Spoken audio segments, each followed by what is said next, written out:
اللہ تھوڑے وسائل کو تمام مسائل کے لیے کافی فرما دے گا. اور اگر روح نے ترقی نہ کی، جتنے مرضی وسائل کما لے، وسائل کا انبار لگا، اللہ مسائل اس سے زیادہ بڑھا دے گا. تو بھائیو، رمضان آ رہا ہے، رمضان کا سیزن لگانا ہے. بولیے، رمضان کا سیزن ہے. سب ارادہ کرتے ہیں سیزن لگانا ہے. رمضان کا سیزن لگانے کے لیے بھائی ایک کام تو میں نے آپ سے عرض کر دیا کہ جو فرض ہے اس کو چھوڑو نہیں، اور جس سے منع کیا گیا اس کو چھیڑو نہیں. ایک کام تو یہ ہے. دو کام اور کرنے ہیں رمضان کے، اور یہ میں نہیں کہہ رہا، یہ روایات سے ثابت ہے کہ جناب رسول اللہ صلی اللہ علیہ وآلہ وسلم جب شعبان کا مہینہ آتا تھا تو رمضان کی تیاری کے لیے حضور یہ دو کام فرماتے تھے. یہ دو کام. پہلا کام، تلاوت کلام پاک کی کثرت. قرآن کھولیے گھر میں جا کے، قرآن کھولیے بھی صحیح اور جا کے دیکھیے بھی صحیح کہ کتنے عرصے بعد کھولا ہے. اللہ کرے صاف بھی پڑا ہو، اللہ کرے اوراق بوسیدہ نہ ہوئے ہو. لا یمسہ الا المطہرون، یہ اللہ نے ایسے نہیں فرمایا تھا، یہ بتانے کے لیے فرمایا تھا کہ اگر میں یہ کہہ رہا ہوں کہ ناپاک ہو کر میرے قرآن کو چھو نہیں سکتے، تو بتانا یہ چاہتا ہوں کہ اگر پاک ہو کے چھو گے تو ثواب کتنا دوں گا. تو قرآن کو چھونے کی عادت بنائیے. کھولیے، تلاوت کا اہتمام. پہلا کام یہ ہے تلاوت کا اہتمام. دوسرا کام اسی شعبان میں، بلکہ میں آپ کو ایک حدیث سنا دیتا ہوں. حضرت انس بن مالک رضی اللہ تعالی عنہ فرمایا کرتے تھے، حضرات صحابہ کا معمول بتایا کرتے تھے. حضرات صحابہ کون ہیں؟ رضی اللہ عنہم ورضوا عنہ، اللہ جن سے راضی ہو چکا ہے اور وہ اللہ سے راضی ہو چکے ہیں. پوری کائنات میں انبیاء کے بعد اگر کوئی جماعت اور طبقہ کامیاب ہے تو وہ صحابہ کا طبقہ ہے. حضرات صحابہ کا معمول انس بن مالک بیان فرماتے تھے کہ جب شعبان آتا تو حضرات صحابہ کی عادت کیا ہوتی تھی؟ اکبو علی المصاحف، صحابہ قرآن پہ جھک جاتے تھے. فقرؤوها، قرآن پڑھنا شروع کر دیتے تھے. وَأَخْرَجُوا زَكَاةَ أَمْوَالِهِمْ، اور دوسرا کام صحابہ کیا کرتے کہ اپنے مال کی زکوٰۃ نکالنا شروع کر دیتے تھے. کب؟ جب شعبان آتا. جب کیا آتا؟ اور کیوں نکالتے تھے زکوٰۃ؟ ضیافتاً للفقراء، غریب اور محتاج لوگوں کی ضیافت کرنے کے لیے، تاکہ وہ رمضان کو اچھے طریقے سے گزار سکیں. شعبان میں صحابہ زکوٰۃ نکالنا شروع کر دیتے. آج میرا اور آپ کا یہ مزاج بن چکا ہے، بلکہ رواج بن چکا ہے کہ جو زکوٰۃ دینے والا ہے وہ رمضان سے پہلے زکوٰۃ نہیں دیتا. پہلی بات تو یہ سمجھ لیجئے، زکوٰۃ کا رمضان سے کوئی تعلق نہیں.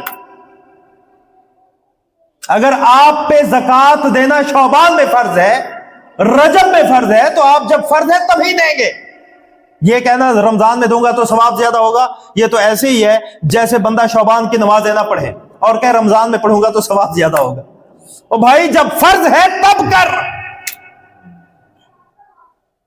تو صحابہ شعبان میں اپنے مال کی زکوٰۃ نکالنا کیا کر دیتے تھے؟ شروع کر دیتے تھے، تاکہ محتاج لوگ اپنا راشن لے لیں. اور آج تو ویسے بھی ضروری ہے یہ کام کرنا. شعبان میں زکوٰۃ دے دیا کریں. کیوں؟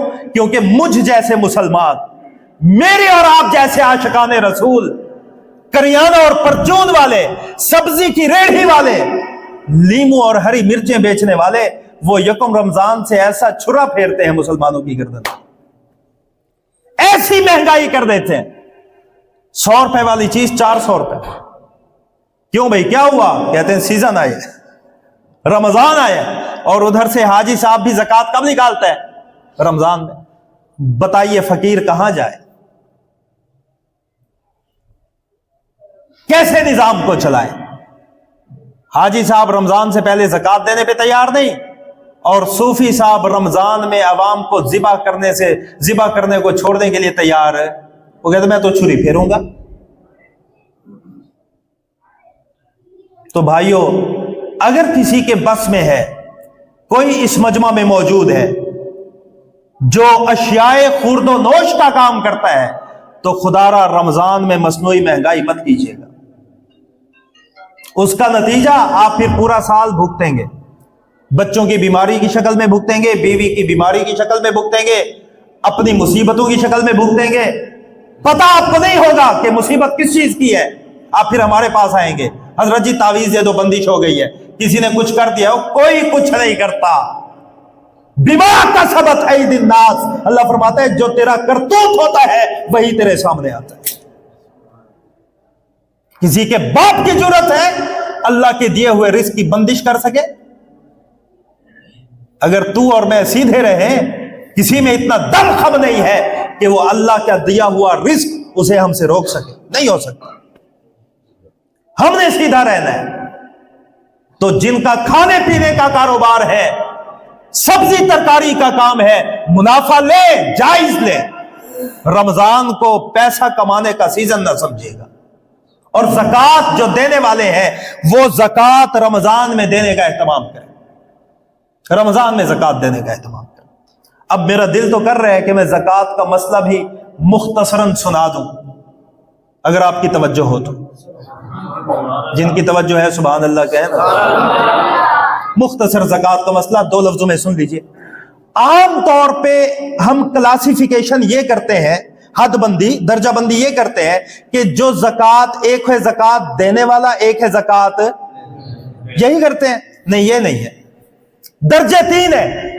کتنے درجے ہیں؟ نمبر 1 زکوٰۃ دینے والا جس پہ دینا واجب. نمبر 2 زکوٰۃ لینے والا جس کے لیے زکوٰۃ لینا جائز. اس کے بیچ میں ایک درجہ ہے. اس کے بیچ میں ایک درجہ ہے. وہ کون ہے؟ اس پہ زکوٰۃ دینا واجب تو نہیں, لیکن اس کے لیے زکوٰۃ لینا جائز بھی نہیں. تو زکوٰۃ دینے والے احتیاط کیا کریں. ہر وہ بندہ جو صاحب نصاب نہ ہو ضروری نہیں وہ زکوٰۃ لے بھی سکے. اب یہ سمجھ لیجئے, 4 چیزیں ہیں, ان کو یاد فرما لیجئے. کتنی چیزیں؟ سونا ہو تو 7.5 تولے, چاندی ہو تو 52.5 تولے, نقدی ہو, کیش بینک میں ہو یا گھر میں ہو یا کسی بھی شکل کے اندر کیش ہو, یا مال تجارت یعنی وہ سامان جو بیچنے کے لیے رکھا ہوا ہے, یہ مال تجارت ہے. اس کا لم سم لگے گا کہ اگر آج سارا مال تجارت بک جائے تو کتنا آئے گا, یہ لکھ لیں. 5ویں چیز ہے ان میں سے چاند یا باز کا مجموعہ. اگر یہ چاند یا باز کا مجموعہ بھی 52.5 تولے چاندی کی حد تک پہنچ جائے پھر آپ صاحب نصاب ہیں, بشرطے کہ 1 سال اس پہ گزر چکا ہو. 2.5%. کیا مطلب؟ یعنی 1 لاکھ میں سے 2500 روپے. 1 لاکھ میں سے 2500. 1 لاکھ آپ کو دیا کس نے ہے؟ بولیے بولیے. جو کہتے ہیں میں نے خود کمایا ہے وہ نہ بولے, جو مانتا ہے کہ اللہ نے دیا وہ بولے کہ 1 لاکھ اگر دیا ہے تو کس نے دیا ہے؟ اللہ نے. کتنا رحمان ہے, دیتا بھی خود ہے 1 لاکھ اور کہتا ہے 97.5 خود کھا. 97.5 خود کھا, صرف 2500 میرے راستے میں دے دے, 97.5 تیرے لیے پاک کر دوں گا. اتنا بڑا مہربان ہے کوئی بھائی؟ تو یہ زکوٰۃ دینے والا. اب ایک بندہ اور ہے جو زکوٰۃ دے تو نہیں سکتا لیکن لے بھی. وہ کون ہے؟ جس کے پاس 7.5 تولے سونا بھی نہ ہو, 52.5 تولے چاندی بھی نہ ہو, نقدی مال تجارت یعنی میں سے چاند کا مجموعہ 52.5 تولہ چاندی کی برابر بھی نہ ہو, لیکن ضرورت سے زائد سامان اس کے گھر میں اتنا ہو کہ اگر اس کو بیچا جائے تو وہ 52.5 تولہ چاندی کے برابر ہو جائے. ضرورت سے زیادہ سامان. یہ جو گھروں میں سکرینیں لگتی ہیں نا, جن پہ آپ میچ دیکھتے ہیں, جن پہ گھروں میں فلمیں دیکھی جاتی ہیں, اللہ معاف کرے, بڑی بڑی 2-2 لاکھ کی سکرینیں, اگر کسی کے گھر میں یہ ہے تو یہ ضرورت سے زائد ہے. شو پیس رکھے ہوئے ہیں, اتنے بستر اور برتن رکھے ہوئے ہیں جو پورا سال استعمال, یہ ضرورت سے زائد ہے. اگر یہ سارا بیچا جائے تو 52.5 تولہ چاندی کی قیمت کو پہنچ جائے تو یہ بندہ اگرچہ صاحب نصاب نہیں, زکوٰۃ دے گا نہیں, لیکن یہ زکوٰۃ لے بھی نہیں سکتا. یہ زکوٰۃ لے بھی. کون لے گا زکوٰۃ؟ جس کے پاس ضرورت سے زائد سامان بھی 52.5 تولہ چاندی سے زیادہ نہ. تو زکات دینے کا اہتمام کیجئے. جو زکات نہیں دیتا, جو زکات جو دیتا ہے اس کو کیا ہوتا ہے؟ حضور نے قسم کھا کے فرمایا ہے, اللہ حضور قسم کھا کے فرمائے, مجھ جیسا گناہگار بھی قسم کھا لے نا کسی بات پہ مجلس میں, اجازت صاحب میں مجلس میں آپ سے کوئی بات کروں اور قسم کھا لوں تو آپ مانیں گے کہ نہیں مانیں گے؟ آپ کہیں گے یہ قسم کھا رہے ہیں تو صحیح ہے. حضور قسم کھا رہے ہیں صلی اللہ علیہ وسلم, اور کیا فرما رہے ہیں کہ میں محمد قسم کھا کے فرماتا ہوں کہ جو بندہ اللہ کے راستے میں صدقہ زکات دے گا, صدقہ دینے سے اس کا مال کم نہیں ہوگا بلکہ زیادہ ہو جائے گا. اور جو نہیں دیتا تو قرآن مجید سورۃ التوبہ کو کھولیے, آخری بات کر رہا ہوں, بات ختم کر رہا ہوں. اللہ رب العزت فرماتے ہیں فَتُقْوَى بِهَا جِبَاهُهُمْ وَجُنُوبُهُمْ وَظُهُورُهُمْ, اسی مال کو جس کی زکات نہیں دے رہا اس کو سونے میں گرم کیا جائے گا, سونے میں گرم کر کے تمہاری پیشانیوں کو داغا جائے گا, تمہارے پہلوؤں کو داغا جائے گا, تمہاری پشتوں کو. ابو بکر وراق سے کسی نے کہا تھا رحمت اللہ علیہ سے کہ حضرت اللہ تعالیٰ نے 3 چیزوں کے نام کیوں لیے, پیشانی, پشت اور پہلو, اور بھی تو نام لیے جا سکتے تھے, ہاتھوں کا نام کیوں نہیں؟ ابو بکر وراق نے کہا اس کی وجہ یہ ہے کہ جو بندہ زکات نہیں دیتا وہ کیوں نہیں دیتا؟ جب اس کے پاس زکات لینے کے لیے کوئی آتا ہے نا تو سب سے پہلے اس کی پیشانی پہ بل آتا ہے, تیوری چڑھا لیتا ہے, اس کو دینا پڑے گا. تو اللہ فرماتے ہیں فَتُقْوَى بِهَا جِبَاهُهُمْ, تیری اسی پیشانی کو داغوں گا. پھر کیا کرتا ہے؟ پیشانی پہ بل چڑھاتا ہے, تیوری چڑھاتا ہے, پھر پہلو بدلتا ہے, یوں دائیں بائیں کر. اللہ فرماتے ہیں جو تو پہلو بدل رہا ہے نا زکات دینے سے بچنے کے لیے, قیامت کے دن اسی مال کو تپا کے تیرے پہلو بھی داغوں گا. پھر کیا کرتا ہے؟ پیشانی پہ بل چڑھا کے, پہلو بدل کے, پھر کمر موڑ کے چلا جاتا ہے جیسے اس نے بات سنی ہی. اللہ فرماتے ہیں جو پیٹ پھیر کے تو جا رہا ہے, قیامت کے دن تیرے اسی زکات کے مال سے تیری اس پشت کو بھی داغوں گا. تو بھائیو, جن کی زکات بنتی ہے وہ زکات ادا کرنے کا اہتمام کریں, شعبان میں تلاوت کلام پاک کا اہتمام کریں. یہ رمضان کی تیاری ہے, سب تیاری فرمائیں گے انشاءاللہ.